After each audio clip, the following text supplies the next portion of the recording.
Okay, अस्सलाम वालेकुम। मेरी आवाज़ आ रही है आप लोगों को?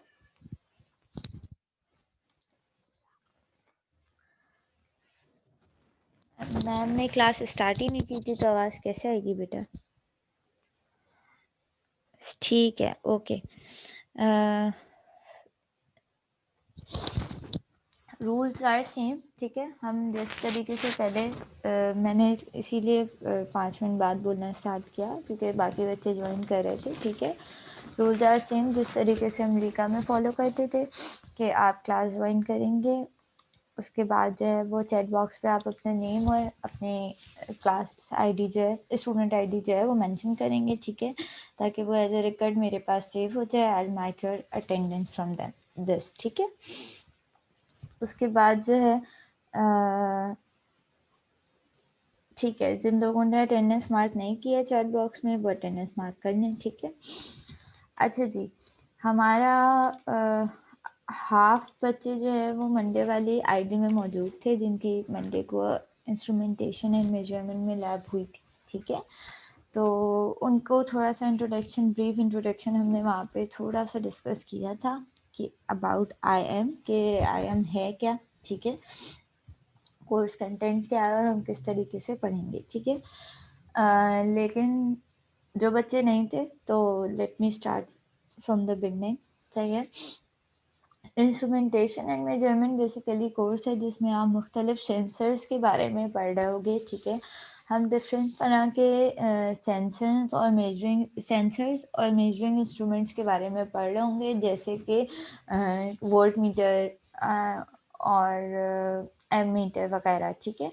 जितने भी हमारे पास मेजरिंग इंस्ट्रूमेंट हैं जिसके थ्रू हम कोई भी चीज़ मेजर करते हैं, ठीक है, वो सारे इंस्ट्रूमेंट के बारे में हम डिटेल में पढ़ेंगे। इसके अलावा हम बहुत सारे सेंसर्स एंड ट्रांसड्यूसर्स के बारे में पढ़ेंगे, ठीक है, जिसमें मुख्तलिफ तरह के सेंसर्स हैं। कुछ के नाम आपने सुने हुए भी होंगे, जिस तरीके से मैं कॉमन ट्रांसड्यूसर्स के नाम या सेंसर्स के नाम आपको बताती हूँ, कुछ आपने यूज़ भी किए होंगे, ठीक है।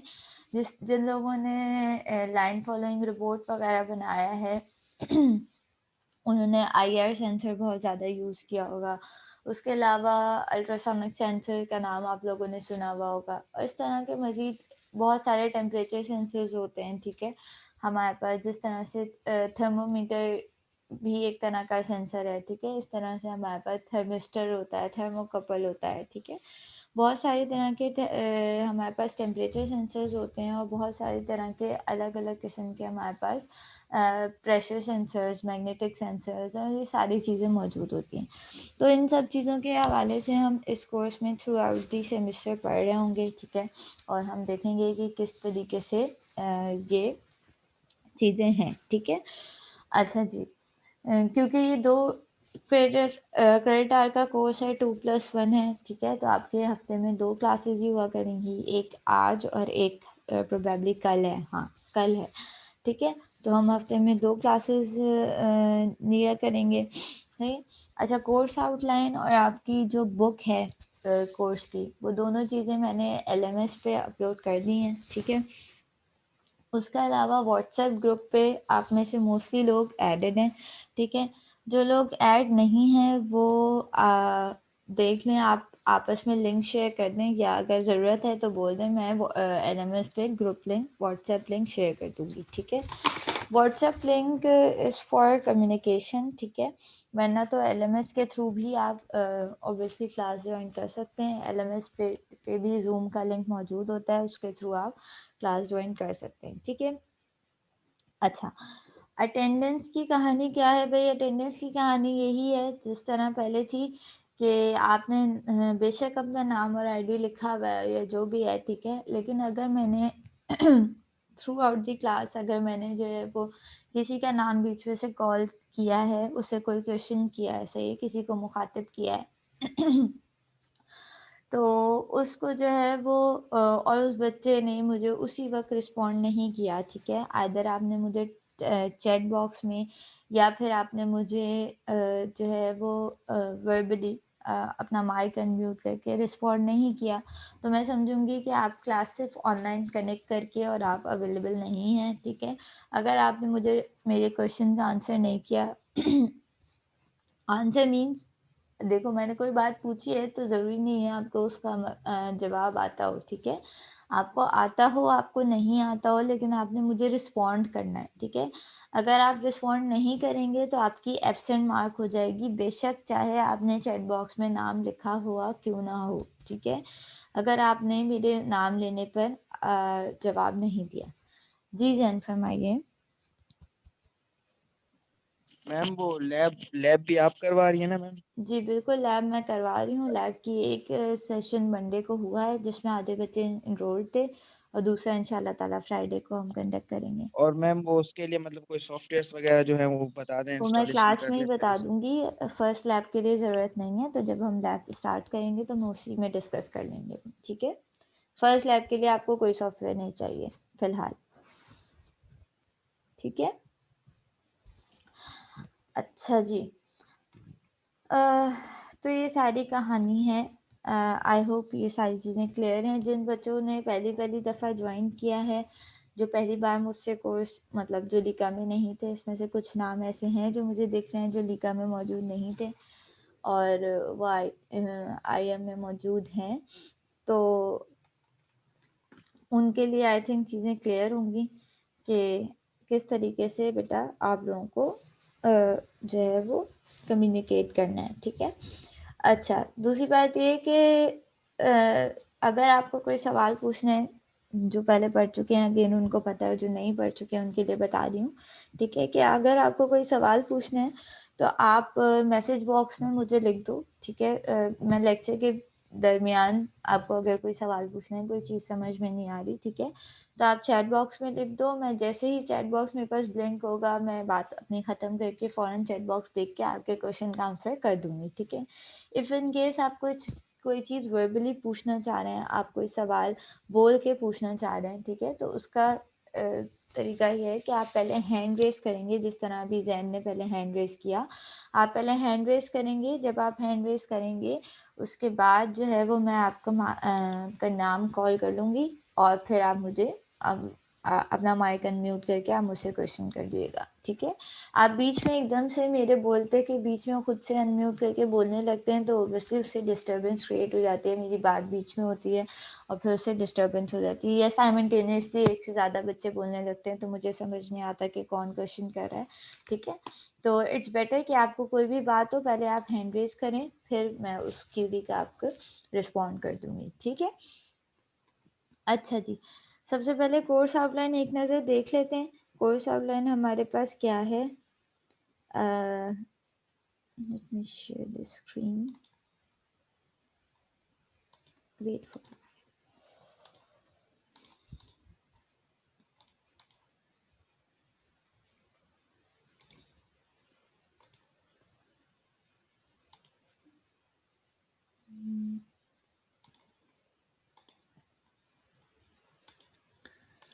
Okay, this is your this is your course offline. ये मैंने एलएमएस पे शेयर भी कर दिया, आप वहाँ से डाउनलोड भी कर सकते हैं। अगेन आपके पास यहाँ पे 3 सीएलओज़ हैं, ठीक है? सीएलओ 1 में जो है वो हम बेसिक चीज़ों के बारे में पढ़ रहे होंगे, एरर्स क्या होते हैं, ठीक है? और आपके पास किस तरीके से हम क्वांटिटीज़ को मेजर करते हैं, उसके यूनिट्स क्या होते हैं, सही है? मेजरमेंट क्वांटिटीज़ क्या होती हैं वगैरह वगैरह, ठीक है? फिर जो है वो CLO 2 में जो है वो हम मीटर्स डिफरेंट तरह के मीटर्स के बारे में पढ़ रहे होंगे। जैसे मैंने आपको बताया था कि हम analogue multimeter, analogue volt meter, digital volt meter, फिर हम जो है वो एनालॉग एमीटर, डिजिटल एमीटर, इन सारी चीज़ों के बारे में पढ़ रहे होंगे, ठीक है? फिर CLO 3 जो है वो बेसिकली आपका सेंसर्स का है, ठीक है? CLO 3 में हम सेंसर्स के बारे में पढ़ेंगे कि भाई कौन कौन से सेंसर्स हम किस किस तरह के सेंसर्स होते हैं और वो किधर किधर उसकी वर्किंग क्राइटेरिया क्या होता है और वो हम कहाँ कहाँ यूज़ करते हैं। जी जगदीश फरमाइए।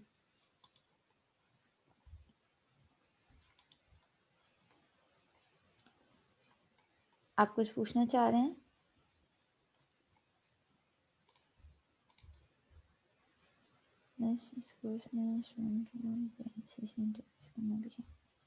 नहीं बेटा, पीएलसी का इस कोर्स में कोई भी ताल्लुक नहीं है। पीएलसीज आप ओके जगदीश, पीएलसीज आप पढ़ते हो उसमें आईसीए के कोर्स में, ठीक है। वो आपका मेजर्स होते हैं, वो आप अभी नहीं पढ़ोगे। पीएलसीज इसमें शामिल नहीं है, इसमें सिर्फ इंस्ट्रूमेंट्स हैं और सिर्फ सेंसर्स वगैरह हैं, सेंसर्स और ट्रांसड्यूसर्स हैं, ठीक है। इस कोर्स का कंटेंट ही नहीं है वो पीएलसी, ठीक है। क्योंकि आपको पता है पीएलसी इटसेल्फ जो है वो बहुत बड़ा टॉपिक है, तो वो आप फिर उसका पूरा एक कोर्स है आईसीए कोर्स, जिसमें आईसीई है शायद, उसके लिए क्या कहते हैं, इलेक्ट्रिकल वालों के लिए आईसीई है और मैकेट्रॉनिक्स वालों के लिए आईसीए है, ठीक है।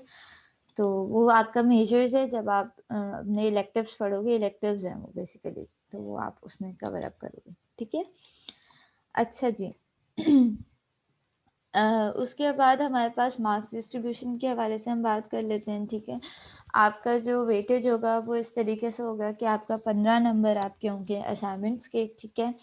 10 नंबर होंगे आपके क्विज़ेस के, और 25 नंबर का आपका मिड टर्म होगा, और 50 नंबर का फाइनल होगा, ठीक है। असाइनमेंट का ब्रेकडाउन किस तरीके से है कि भाई मैं CLO 1 से आपका एक असाइनमेंट होगा, CLO 2 से आपका 2 असाइनमेंट्स होंगे, और CLO 3 से आपके 2 असाइनमेंट्स और एक फिर CEP होगा, ठीक है। जो आपका कॉम्प्लेक्स इंजीनियरिंग प्रॉब्लम होती है, ज़ाहिर वो भी एक असाइनमेंट होता है, तो वो CLO 3 से होगा, ठीक है।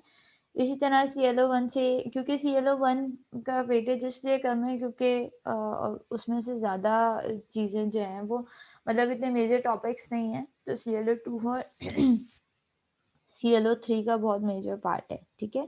और सबसे ज़्यादा वेटेज CLO 3 का है, क्योंकि CLO 3 में सबसे ज़्यादा कंटेंट है, कोर्स का जो कंटेंट है वो CLO 3 से ज़्यादा कवर अप हो रहा है, ठीक है। तो इस तरीके से जो है वो आपकी मार्क्स डिस्ट्रीब्यूशन है कोर्स आउटलाइन की, ठीक है। बुक जो हम फॉलो करेंगे वो इलेक्ट्रॉनिक इंस्ट्रूमेंटेशन एंड मेजरमेंट है, ठीक है। 3rd एडिशन है डेविड एबेल का, ठीक है। ये मैंने आपके LMS पे शेयर कर दिया, वहाँ से आप डाउनलोड कर सकते हैं। इसके अलावा इंटरनेट पे भी ये मौजूद मेरे ख्याल से है, नहीं भी है तो खैर आप LMS से डाउनलोड कर लें, इट्स ओके, ठीक है। अच्छा, उसके बाद ये आपके लेक्चर वाइज टॉपिक्स रखे हुए हैं जो हम कवर अप करेंगे। आप इसको एक चाहो तो एक दफ़ा गो थ्रू कर लेना, सही है। मेरे ख्याल से that's all from this course outline, ठीक है। हम कंटिन्यू करते हैं फिर। वैसे श्रीजी का दोबारा बताएं 4% का क्या बेटा। 4% का मकसद ये है कि 2 क्विजेज आपके होंगे नॉर्मल उसके मतलब CLO 3 से, और एक CEP होगा आपका, ठीक है। तो CEP का वेटेज जो है वो 5% है, और उन 2 क्विजेस का वेटेज जो है वो 4% है। मतलब ये मेरे ख्याल से मार्क्स बनेंगे आपके, अल्लाह भला करे तो 2-2 मार्क्स का, मतलब क्विज का जो CLO 3 से जो 2 क्विजेज होंगे वो 2-2 मार्क्स के होंगे, और जो CEP होगा वो 5 नंबर का होगा, ठीक है। दो सॉरी दो दो असाइनमेंट जो होंगे वो 2-2 मार्क्स से होंगे, जो CEP होगा वो 5 मार्क्स का होगा, ठीक है। ये इसका ये मकसद है। ओके मैम, यूनियन ओपन की कोई अपडेट, यूनियन ओपन होने की बेटा कोई अपडेट नहीं है फिलहाल, ठीक है। जैसे ही कोई नोटिफिकेशन आएगा आपको भी पता चल जाएगा, मुझे भी पता चल जाएगा, ठीक है। तो फिलहाल तो कोई अभी तक नोटिफिकेशन नहीं है, तो जब तक हम ऑनलाइन ही कंटिन्यू करेंगे, ठीक है। अच्छा जी, हम आ जाते हैं बुक पे, सही है। ये हमारी कुछ बुक है, ठीक है। बुक का चैप्टर नंबर 1 हम आज डिस्कस करने लगे हैं, ठीक है।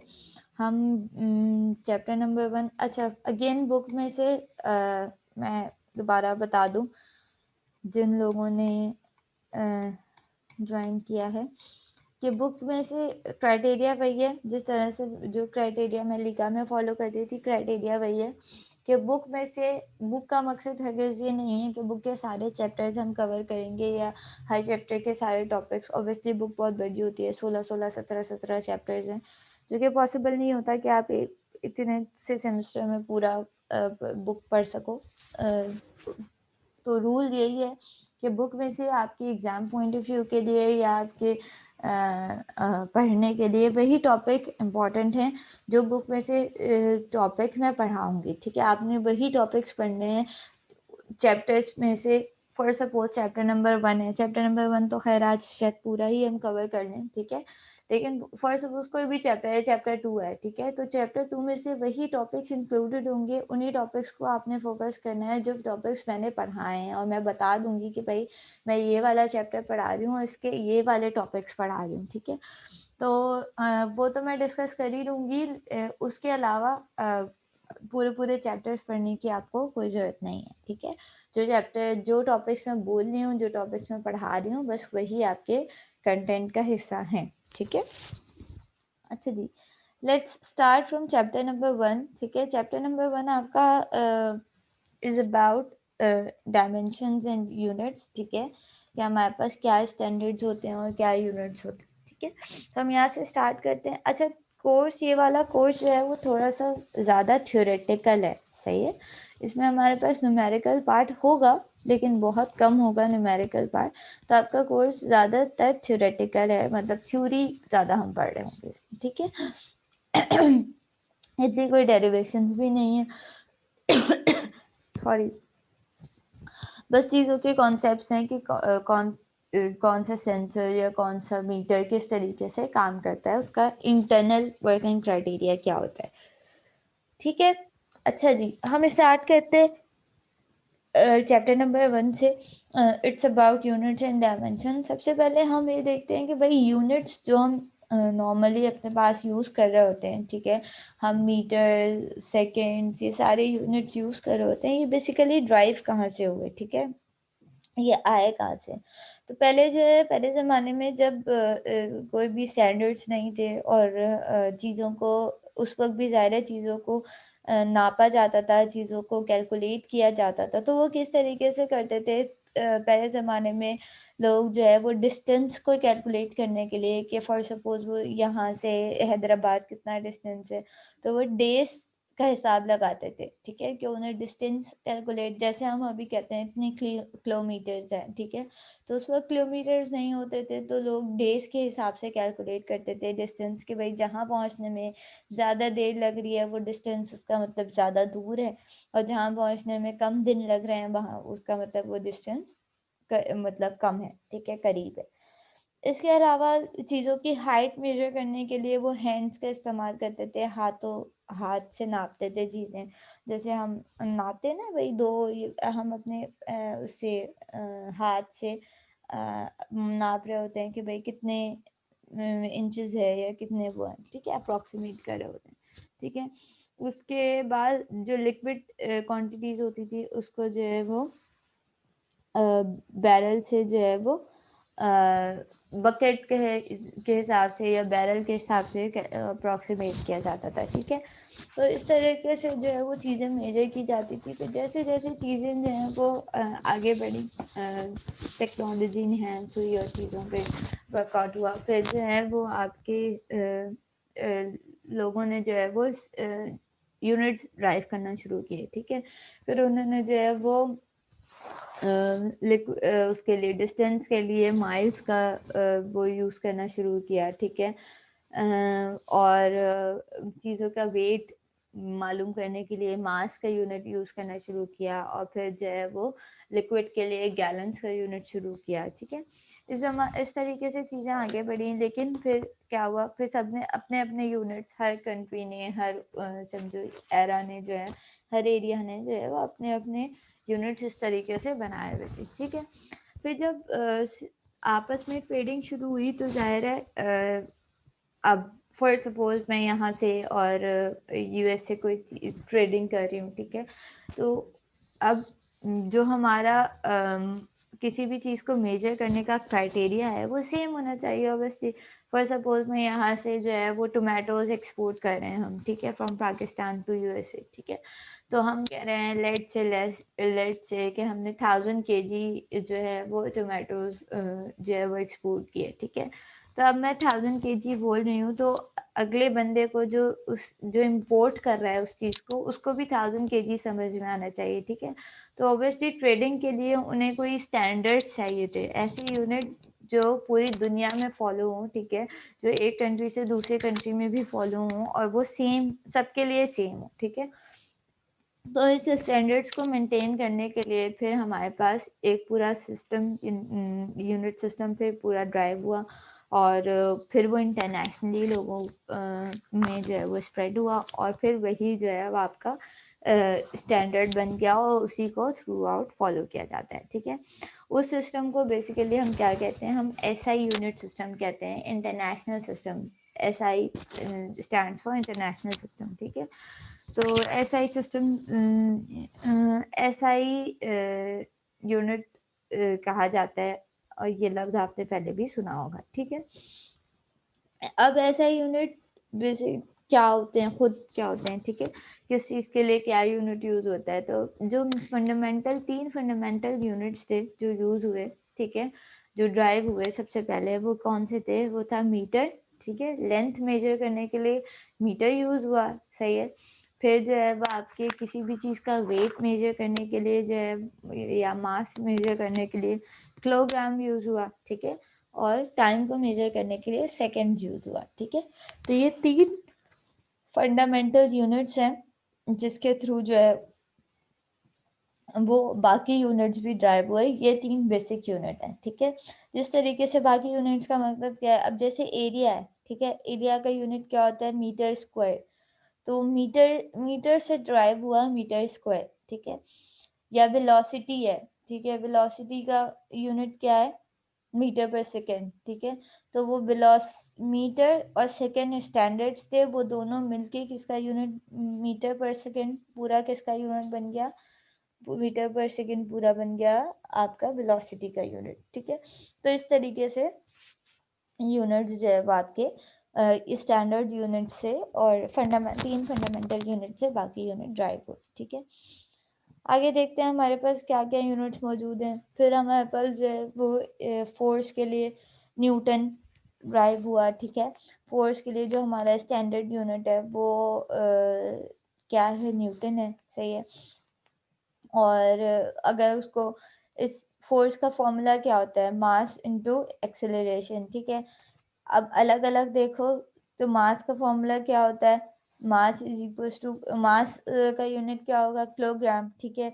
और एक्सेलरेशन का क्या होगा? मीटर पर स्क्वायर मीटर पर सेकंड स्क्वायर, ठीक है? तो अगर हम इन दोनों को न्यूटन को का फ़ॉर्मूला अगर देखें तो क्या बनेगा? न्यूटन किसके बराबर होगा? किलोग्राम मीटर पर सेकंड स्क्वायर, ठीक है? तो इस तरीके से आपके एक यूनिट से मल्टीपल यूनिट ड्राइव हुए, ठीक है? फ़ोर्स के लिए न्यूटन का यूनिट ड्राइव हुआ, ठीक है? उसके बाद वर्क के लिए अच्छा ये ग्रेविटेशन के लिए आपके पास वो दी हुई है कि अगर कोई भी ग्रेविटेशनल फ़ोर्स का वैल्यू क्या होती है 9.81 ये आप लोगों ने पढ़ी होगी। ये सारे कॉन्सेप्ट बेसिकली आप फिज़िक्स में पढ़ के आए होंगे। ये बस थोड़ा-सा ब्रीफ इंट्रोडक्शन है, रिविज़न है इन सब चीज़ों का, ठीक है? क्योंकि आप ऑब्वियसली ये सारी चीज़ें आगे यूज़ कर लोगे, ठीक है? देन मूव ऑन वर्क के लिए आपके पास क्या यूनिट यूज़ होता है? जूल यूज़ होता है। एनर्जी के लिए भी आपके पास क्या यूनिट यूज़ होता है? जूल यूज़ होता है। वर्क का फॉर्मूला क्या होता है? फोर्स इनटू डिस्टेंस, सही है? फोर्स का अपना यूनिट क्या होता है? न्यूटन। डिस्टेंस का अपना यूनिट क्या होता है? मीटर। तो आपके पास अगर जो है वो वर्क का वैसे तो वर्क का जो यूनिट होता है वो जूल होता है, ठीक है? लेकिन जूल किसके बराबर होता है? न्यूटन मीटर के बराबर होता है, ठीक है? देखो यहाँ लिखा हुआ भी है, थस द जूल में also be termed as newton metre, ठीक है? तो अगर आपके पास वर्क का यूनिट पूछा गया तो वो न्यूटन मीटर भी हो सकता है और वो जूल भी हो सकता है, ठीक है?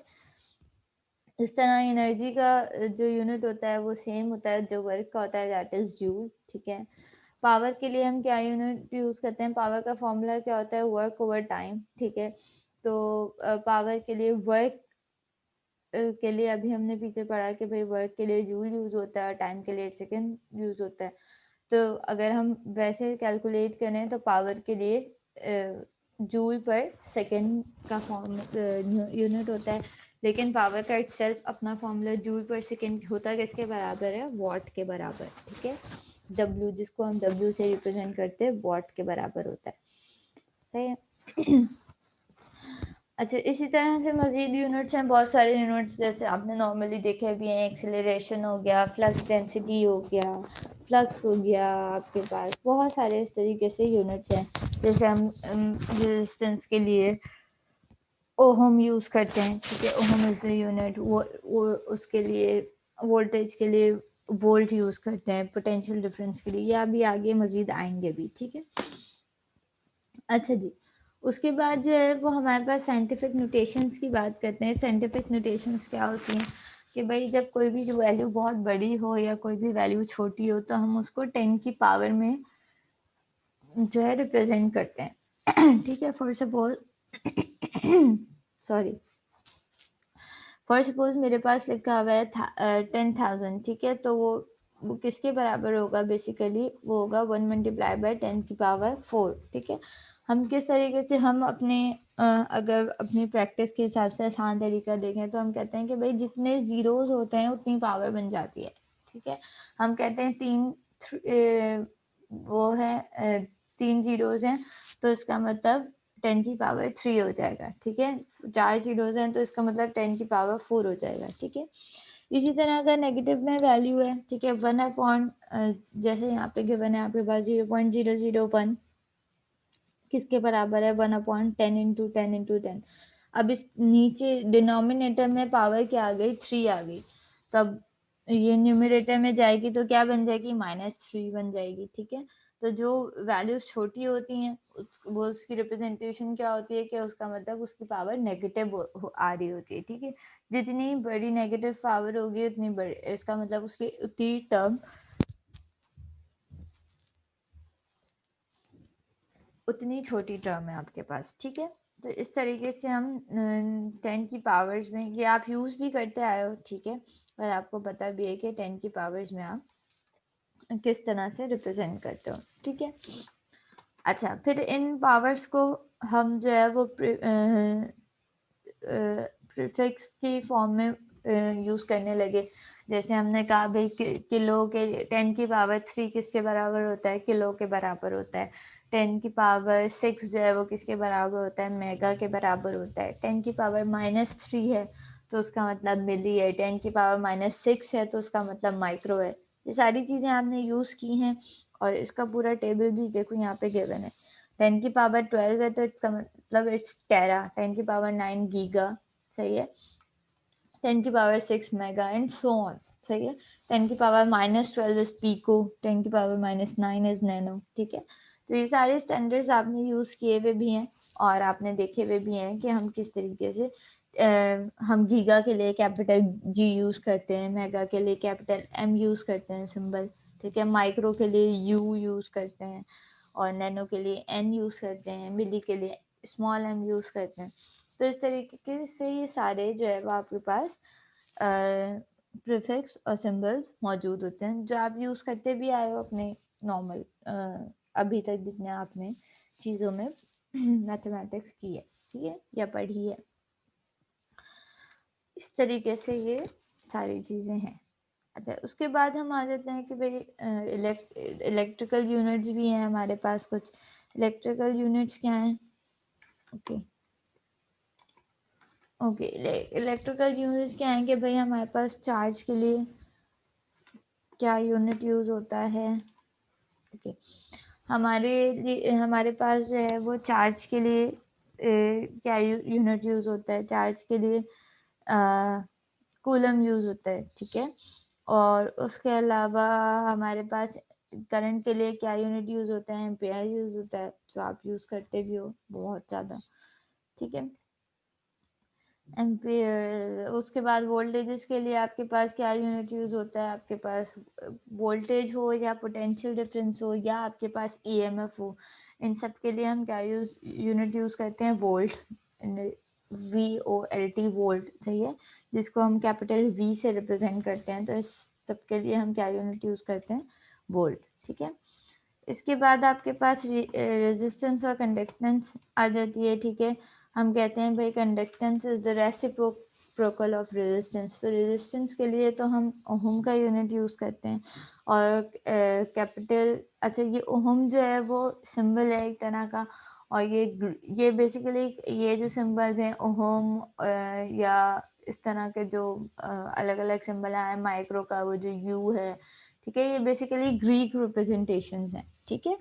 तो ये जो ओहम का सिंबल भी आया है ये ग्रीक रिप्रेजेंटेशन है, ठीक है। तो रेजिस्टेंस के लिए हम ओम्स यूज करते हैं, कंडक्टेंस के लिए हम क्या यूज करते हैं, सीमेंस यूज करते हैं, that is basically a reciprocal of resistance, ठीक है। अच्छा जी। अच्छा, ओहम ओहम का नाम बेसिकली देखो नीचे लिखा है is good for knowledge. Named after the ohm कहाँ से निकला? Named after the German physicist George Simon ohm whose investigation led to his statement of Ohm's law of resistance, ठीक है।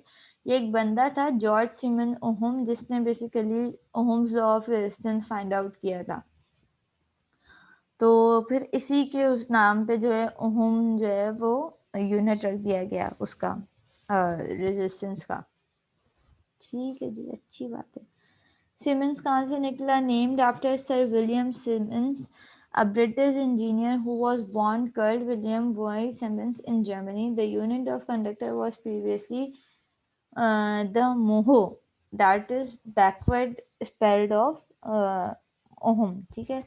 अच्छा जी, कंडक्टेंस का जो पहले यूनिट था वो मोहो था, जो कि उल्टी ओहम की उल्टी स्पेलिंग है बेसिकली MHO, ठीक है। लेकिन फिर उसका नाम क्या हो गया? सिमंस हो गया। विलियम सिमंस के नाम पे इसका नाम रख दिया गया, जो कि एक ब्रिटिश इंजीनियर थे, ठीक है भाई, गुड टू नो। मैम ये जो आप यूनिट्स वगैरह मतलब ये करवा रही हैं, ये मतलब सिर्फ जस्ट नॉलेज के लिए है या फिर ये भी थ्योरी में काउंट होंगे? ये थ्योरी में काउंट होंगे, सही है, क्योंकि यूनिट्स की बहुत इंपॉर्टेंस होगी। यूनिट्स पढ़ाने का मकसद ही ये है कि जब आप न्यूमेरिकल सॉल्व कर रहे होगे या आप कोई एग्जाम में या उसमें न्यूमेरिकल लिख रहे होगे, तो अगर आप उसमें से यूनिट खाओगे तो आपसे फिर पूछा जाएगा उसके बारे में। और दूसरी बात ये है कि यूनिट कन्वर्जन, अभी मैं एक आगे न्यूमेरिकल करवाऊंगी, यूनिट कन्वर्जन एक इम्पॉर्टेंट वो है, ठीक है। तो जो हमारे पास कुछ न्यूमेरिकल ऐसे होते हैं जहाँ पे हमें यूनिट जो है वो स्टैंडर्ड फॉर्म में नहीं दिए हुए होते, तो पहले हमें उसे स्टैंडर्ड में कन्वर्ट करना होता है, फिर हम उसको ड्राइव करके फिर यूज़ करते हैं। अभी आगे देखो एक न्यूमेरिकल करवाऊंगी तो समझ में आ जाएगा कि क्यों मैं बता रही हूँ ये सारी चीज़ें, ठीक है। ये एक तरह का तुम लोगों का रिविजन भी है और ऑब्वियसली फिर ये आगे यूज भी होंगे, ये काउंट होगा, ठीक है। It's a part of your syllabus. अच्छा जी, उसके बाद आपका यार रिकॉर्डिंग कहाँ अपलोड होगी? रिकॉर्डिंग रिकॉर्डिंग हो रही है ना? हाँ हो रही। रिकॉर्डिंग कहाँ अपलोड होगी? रिकॉर्डिंग आपकी उस पर यूट्यूब पे अपलोड होगी और मैं लिंक ग्रुप पे शेयर कर दूँगी, यूट्यूब से देख लेना, ठीक है। I have a query regarding pressure unit. Pressure unit का क्या क्यूरी है भाई?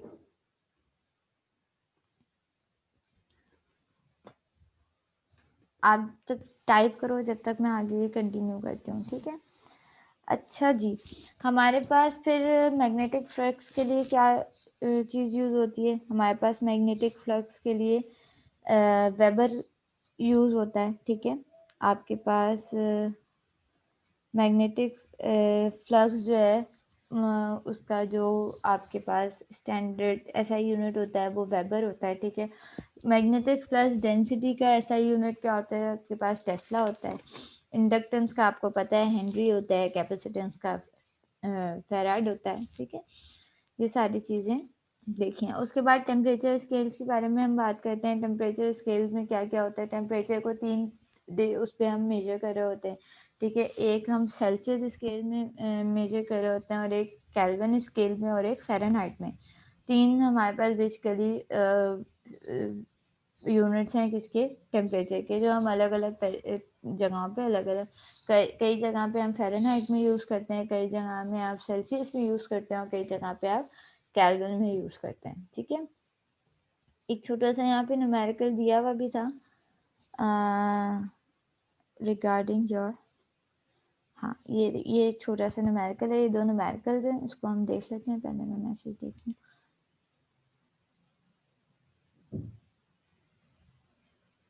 बहुत सारी चीज़ों के मल्टीपल यूनिट्स हैं, ठीक है। जो प्रेशर का सबसे कॉमन यूनिट है जो यूज़ होता है दैट इज़ पास्कल, ठीक है। पास्कल सबसे ज़्यादा कॉमन यूनिट है जो स्टैंडर्ड यूज़ होते हैं। जिस तरह अभी मैंने टेम्परेचर का भी बताया कि टेम्परेचर के भी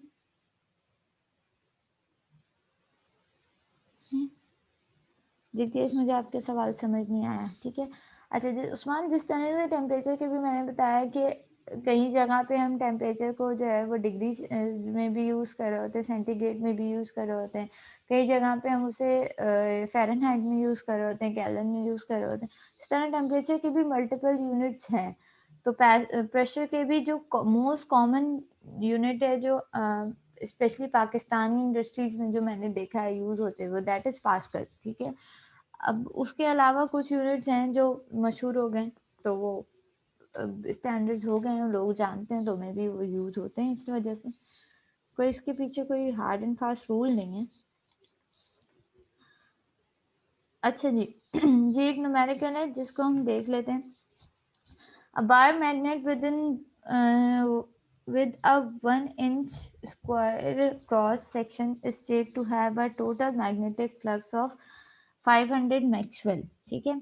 अब देखो यहाँ पे वो किस में दिया हुआ है, मैक्सवेल में दिया हुआ है, किसको, मैग्नेटिक फ्लक्स को, ठीक है। अच्छा जी हमने क्या बोला,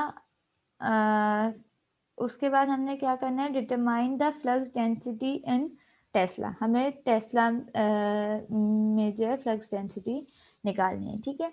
अब देखो अपेंडिक्स ए एक दिया हुआ है, मैं जरा अपेंडिक्स ए अपेंडिक्स नीचे हो गया यार, ओके। हम आ जाते हैं बुक के एंड पे। यहाँ पे एक अपेंडिक्स दिया हुआ है जिसमें यूनिट कन्वर्जन्स दी हुई हैं, ठीक है। Let me show you once.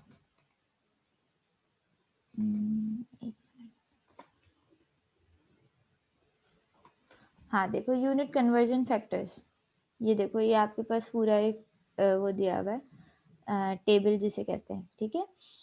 आप इस टेबल को अगर देखो तो आपके पास लिखा हुआ है कि आपको कौन सा यूनिट कन्वर्जन्स किस तरीके से करते हैं, ठीक है।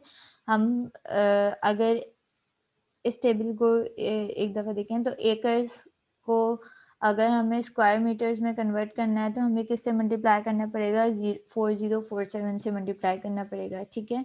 इस तरीके से हमारे पास यहाँ पे देखो जो अभी हम यूज़ कर रहे हैं इलेक्ट्रिसिटी और मैग्नेटिक यूनिट्स में हमारे पास क्या है, मैक्सवेल को अगर हमने वेबर में कन्वर्ट करना है तो हमें क्या यूज़ करना पड़ेगा, 10⁻⁸, ठीक है। तो इस तरीके से यूनिट कन्वर्जन्स हमारे पास मौजूद हैं। या हमें लाइंस पर स्क्वायर इंचेस को कन्वर्ट करना है अगर टेस्ला में, तो उसके लिए हमें क्या करना पड़ेगा, मल्टीप्लाई करना पड़ेगा 1.55 मल्टीप्लाई बाय 10⁻⁵, ठीक है। तो इस तरीके से हम यूनिट कन्वर्जन्स कर रहे होते हैं। जिस तरीके से अभी मैंने देखा कि भाई हमारा स्टैंडर्ड यूनिट क्या है मैग्नेटिक फ्लक्स का, हमने कहा हमारा स्टैंडर्ड यूनिट है वेबर, ठीक है। तो हमें वेबर में कन्वर्ट करना है तो हमें क्या करना पड़ेगा, हमें मैग्नेटिक फ्लक्स किस में दिया हुआ था, मैक्सवेल में दिया हुआ था, ठीक है। तो हम पहले उसे कन्वर्ट करेंगे then we will use it in the formula, ठीक है। मैं दोबारा उस पर आ जाती हूँ। देखो अभी मैंने टेबल में दिखाया कि अगर आपको मैक्सवेल से वेबर में कन्वर्ट करना है तो आपको क्या करना पड़ेगा, 500 मल्टीप्लाई बाय 10⁻⁸, ठीक है।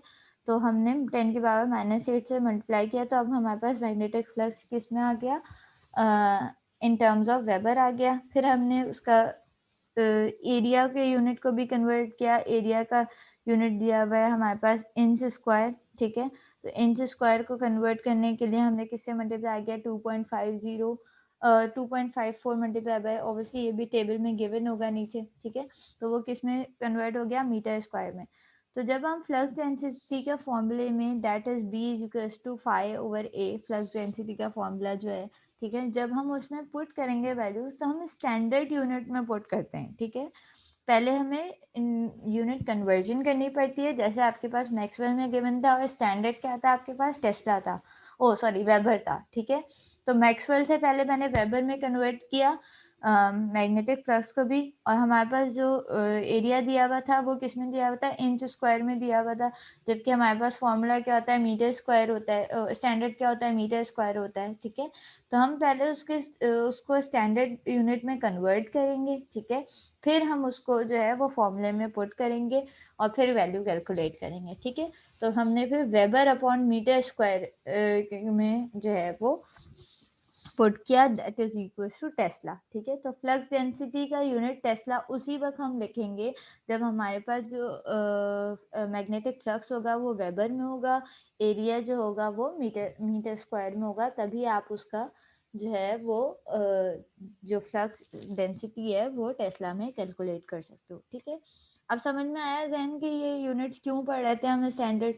इस तरह की कन्वर्जन्स मैं आपको दे सकती हूँ, इसका क्विज वगैरह भी दे सकती हूँ मैं आपको कि हाँ, ओके मैम, ओके। कि आप जो है वो यूनिट्स आपको सही नहीं दिए हुए हो, आपको उसको पहले कन्वर्जन करना हो, फिर आपको फॉर्मूले में यूज़ करना हो, ठीक है जी। जगदीश बुक जो है वो आपकी अपलोड हुई थी। इसके बाद यहाँ पे ये फॉर्मूला तो सबको शायद याद भी हो और बहुत कॉमनली यूज़ किया हुआ है। टेम्परेचर को हम सेल्सियस और केल्विन में कैसे चेंज करते हैं, अगर हमारे पास फ़ारेनहाइट में टेम्परेचर दिया हुआ है, the normal human body temperature is given by 98.6 Fahrenheit, ठीक है। तो इसका सेल्सियस और केल्विन इक्विवेलेंट कैसे निकालेंगे, F माइनस 32 डिवाइड बाई 1.8 करते हैं तो हमारे पास सेल्सियस में आ जाता है, और F minus 32 divide by 1.8 plus 273.15 करते हैं तो हमारे पास केल्विन में आ जाता है। तो ये फॉर्मूला तो हमने 9 मैट्रिक वगैरह में भी देखे हैं, इंटरमीडिएट में भी ये आपको पता ही होंगे, ठीक है। अच्छा जी, उसके बाद यूनिट्स की यहाँ तक बात हो गई। बहुत सारे इस तरह के स्टैंडर्ड यूनिट्स होते हैं, उसकी कन्वर्जन्स हम कर सकते हैं, सही है। और जब भी हम उसे कैलकुलेशन कर रहे होते हैं तो हम स्टैंडर्ड यूनिट में ही, एसआई यूनिट्स में ही कन्वर्जन करते हैं और उसी के हिसाब से कैलकुलेशन करते हैं, ठीक है। अगेन इसी तरह जो है वो हर चीज़ के मल्टीपल यूनिट्स होते हैं, लेकिन एक होता है जो स्टैंडर्ड यूनिट होता है, जो एसआई यूनिट होता है बेसिकली, जो आपके पास फॉलो हो रहा होता है, सही है। अच्छा जी, उसके बाद बात करते हैं डायमेंशंस की। आई डोंट नो ये डायमेंशन तुम लोगों ने पहले पढ़ी है या नहीं पढ़ी, लेकिन किसी भी क्वांटिटी की जो है वो हम डायमेंशंस भी निकाल रहे होते हैं, ठीक है। ये डायमेंशन यूज़ होगी आपके पास, ये मैकेनिकल सिस्टम्स में बहुत यूज़ होती है, ठीक है। जब आप रोबोटिक्स में पढ़ोगे, या आप इसको रोबोटिक्स में पढ़ोगे, आप इसको एलसीएस में भी पढ़ोगे, कंट्रोल सिस्टम्स में भी पढ़ोगे, ठीक है। तो ये डायमेंशंस यूज़ होती हैं बेसिकली अलग अलग क्वांटिटीज़ के लिए, ठीक है। जैसे लेंथ के लिए जो डायमेंशन यूज़ की जाती है वो कैपिटल एल यूज़ करती जाती है, ठीक है। अच्छा, again dimension is something else, ठीक है, and unit is something else, ठीक है। लेंथ के लिए जो यूनिट, जैसे कि यहाँ पे टेबल में आपको दिख भी रहा होगा, लेंथ के लिए जो यूनिट यूज़ किया जाता है दैट इज़ मीटर, ठीक है, और जो डायमेंशन यूज़ की जाती है that is L, capital L, ठीक है। अच्छा, मास के लिए हम क्या यूज़ करते हैं, कैपिटल एम, टाइम के लिए कैपिटल टी, ठीक है। अगेन ये तीन बेसिक आपके पास फंडामेंटल डायमेंशन है, एल एम टी, ठीक है। उसके बाद एल एम टी, ये तीन फंडामेंटल्स आपके पास डायमेंशन है, और इसी से जो है वो मज़ीद डायमेंशन आपकी ड्राइव होती हैं। किस तरीके से, अब जैसे एरिया है, ठीक है, एरिया के का जो फॉर्मूला होता है वो क्या होता है, length into L into L ना, सही है। दो लेंथ मल्टीप्लाई हो रही होती हैं तो आपके पास एरिया कैलकुलेट हो रहा होता है, ब्रेथ इंटू हाइट कह लो या जो भी, ठीक है। दो लेंथ ही होती हैं बेसिकली, उन दोनों का यूनिट क्या होगा, लेंथ होगा, सही है। तो लेंथ इंटू लेंथ, तो क्या हो जाएगा, एरिया का डायमेंशन क्या हो जाएगा, लेंथ की, एक लेंथ की जगह एल आया, दूसरी की जगह भी एल आया, तो दोनों का डायमेंशन क्या हो जाएगी, एल स्क्वायर हो जाएगी, ठीक है। इस तरह वॉल्यूम का ये वो क्या होता है, यूनिट क्या होता है, मीटर क्यूब, तो मीटर क्यूब की जगह डायमेंशन क्या हो जाएगी, एल क्यूब, ठीक है। इस तरह वेलोसिटी के लिए हम क्या यूज़ करते हैं, मीटर पर सेकेंड, ठीक है। तो मीटर पर सेकेंड, मीटर की जगह क्या आ जाएगा कैपिटल L, सेकेंड की जगह क्या आ जाएगा, ये कुछ इस तरीके से होगा, मैं लिख के दिखा देती हूँ, ठीक है। भाई वेलोसिटी का यूनिट क्या होता है, मीटर पर सेकेंड, ठीक है। मीटर की जगह डायमेंशन क्या यूज होती है, L, और सेकेंड की जगह क्या यूज होती है, T, ठीक है, L/T। अगर मैं इस T को ऊपर लेके चले जाऊँ तो ये क्या बन जाएगा, L/T⁻⁻1, ठीक है। तो देखो वेलोसिटी की यूनिट यहाँ पे क्या दी हुई है, और वेलोसिटी की डायमेंशन क्या दी हुई है, LT इनवर्स, ठीक है, मतलब L मल्टीप्लाई बाई T⁻⁻1, ठीक है। इसी तरह एक्सेलरेशन में क्या होता है, मीटर स्क्वायर हो जाता है, तो यहाँ पे इसके साथ 2 आ जाएगा, ठीक है। एंड अगर मैं एक्सेलरेशन का फॉर्मूला लिखूँ तो मीटर पर सेकेंड स्क्वायर होता है, तो ये यहाँ पे टाइम के साथ 2 आ जाएगा, तो ये ऊपर क्या चल जाएगा, 2 हो जाएगा। तो अगर एक्सेलरेशन की डायमेंशन देखें तो वो क्या होती है, LT⁻², ठीक है। इसी तरह डिफरेंट डिफरेंट क्वांटिटीज की जो है वो अलग अलग जो है डायमेंशन ड्राइव की जाती हैं। ये पूरा टेबल आपको गिवन है जिसमें डायमेंशन दी हुई है। कुछ डायमेंशंस देखो यहाँ पे कैलकुलेट करके भी दिखाई हुई हैं, जैसे मैंने अभी वेलोसिटी की दिखाई, एक्सेलरेशन की दिखाई। इस तरह फोर्स की, मास इनटू एक्सेलरेशन फोर्स का यूनिट होता है, मास के लिए m, एक्सेलरेशन के लिए LT इनवर्स, तो फोर्स का पूरा क्या होगी डायमेंशन, MLT माइनस T⁻², ठीक है। तो इस तरह अलग अलग डायमेंशन सारी चीज़ों की होती है। यहाँ पे जो है वो वोल्टेज और रेजिस्टेंस की डायमेंशन ड्राइव भी की हुई है। प्रैक्टिस के लिए इस न्यूमेरिकल को चाहे तो एक दफ़ा देख लेना कि डायमेंशंस किस तरह से ड्राइव होती हैं, ठीक है। तो दिस वाज ऑल, कि हमारे पास क्या स्टैंडर्ड यूनिट होते हैं, स्टैंडर्ड यूनिट्स होते हैं, और किस तरह से हम उसको यूज़ करते हैं, और किस तरीके से हम डायमेंशंस को ड्राइव करते हैं, ठीक है। तो ये चैप्टर नंबर 1 पूरा आपका इसी के ऊपर था, जो कि हमने पूरा ऑलमोस्ट कवर कर लिया है, ठीक है। चाहो तो ये एक्सरसाइज जो एग्जाम्पल 1.3 दी हुई है प्रैक्टिस के लिए कर लेना अपनी। न्यूमेरिकल्स तो मैंने गो थ्रू करवाई दिए हैं आप लोगों को, ठीक है। तो ये चैप्टर नंबर 1 था आपका। क्लास का टाइम ख़त्म हो गया है, मैं कर देती हूँ बेटा LMS पे, ठीक है। इंशाल्लाह ताला हम नेक्स्ट क्लास में कंटिन्यू करते हैं। कल से हम जो है वो नेक्स्ट चैप्टर स्टार्ट करेंगे। जी बाबर बोलिए, जल्दी से बोलिए। मैम मैं कह रहा था कि आपने जो कहा है कि ये जो कोर्स है थ्योरेटिकल है, तो मैम इसके आंसर्स वगैरह, क्वेश्चंस वगैरह किस टाइप के होंगे जो एग्जाम में आएंगे, वो थोड़ा गाइड कर दें।